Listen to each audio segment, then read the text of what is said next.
खेती के अंदर काफ़ी तरह का जो पेस्टिसाइड है उसका प्रयोग किया जाता है। कुछ एक जो पेस्टिसाइड है वो एज ए फार्मा के होते हैं और कुछ एक जो पेस्टिसाइड है वो एज ए जेनरिक होते हैं।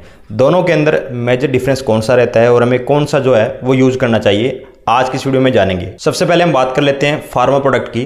फार्मा प्रोडक्ट वो होते हैं जो किसी भी कंपनी द्वारा पूरी मार्केट के अंदर सिंगल ही कंपनी द्वारा बेचे जाते हैं। उदाहरण के रूप में हम बात करें तो फिलहाल धान का सीजन चल रहा है और आप लोगों ने पैक्सालोन नाम की जो दवा है उसका प्रयोग किया होगा। काफ़ी सारे ऐसे फार्मर हैं जिन्हें ये भी नहीं पता कि पैक्सालोन के अंदर जो टेक्निकल है वो कौन सा पाया जाता है। हो सकता है कुछ ऐसे भी फार्मर हो जिन्हें ये भी नहीं पता हो कि पैक्सालोन जो है वो किस कंपनी की दवा आती है। उन किसानों को सिर्फ पैक्सालोन नाम का पता है। पैक्सालोन जो है वो प्रोडक्ट का नाम है, टेक्निकल का हमें नहीं पता होता। इसे हम बोलते हैं फार्मा। फार्मा जो दवाई होती है वो सिंगल कंपनी द्वारा ही बेची जाती है, यानी कि बेचने की जो परमिशन है वो किसी सिंगल कंपनी के हाथों में होती है। सपोज कीजिए अगर ये पैक्सालोन है 2 या 3 सालों के अंदर किसी अदर कंपनी द्वारा दिया जाने लगा मार्केट में। आज के समय में जो पैक्सालोन आपको 10 से 12 हज़ार रुपए का लीटर मिल रहा है, हो सकता है कि वो आपको 5 से लेकर 4 हज़ार रुपए लीटर है वो मिलना स्टार्ट हो जाए। दूसरा, इस बात को हम फार्मा को थोड़ा सा सिंपल और समझ लेते हैं। जैसे कि बायर कंपनी ने फोलिकोर को दिया था।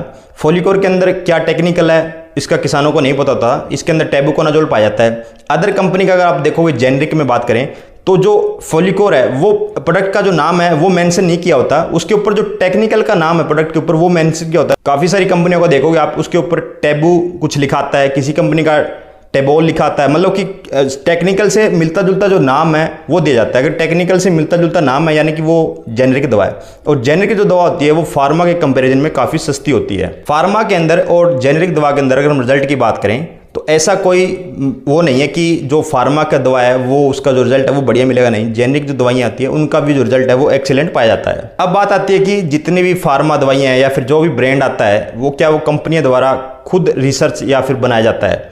किसान साथियों, जितनी भी आप ब्रांडेड दवाइयाँ देख रहे हो, चाहे वो एमिस्टार टॉप है, चाहे वो नटीव है, कोई भी XYZ जिन्हें आप बाय नेम जानते हो, जिन्हें आप फार्मा दवा बोलते हो, जेनरिक नहीं बोलते।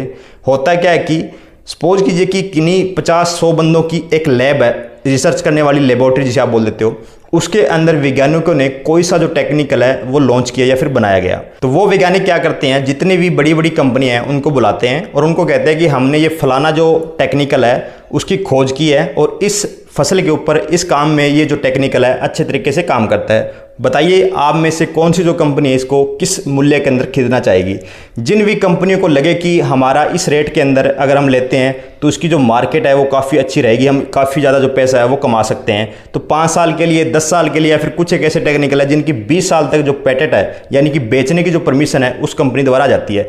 जिन्होंने बनाया, जिस वैज्ञानिक ने बनाया उसका कोई नाम नहीं रहता। जिस कंपनी ने वो जो मॉलिक्यूल खरीद लिया है अच्छे प्राइस के अंदर, उसका जो नाम है वो बन करके आगे आ जाता है। इन्हें हम बोलते हैं फार्मा।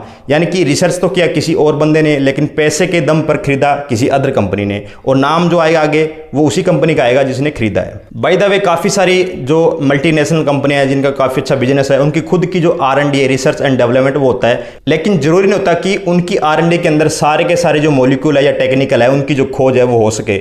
बाहर जितनी भी लेबोरेटरी होती है, जितनी भी लैब होती है, उनके अंदर से भी काफ़ी सारे जो मॉलिक्यूल है वो खरीदे जाते हैं। उम्मीद करता हूँ किसान साथियों जानकारी आपको समझाई होगी। धन्यवाद।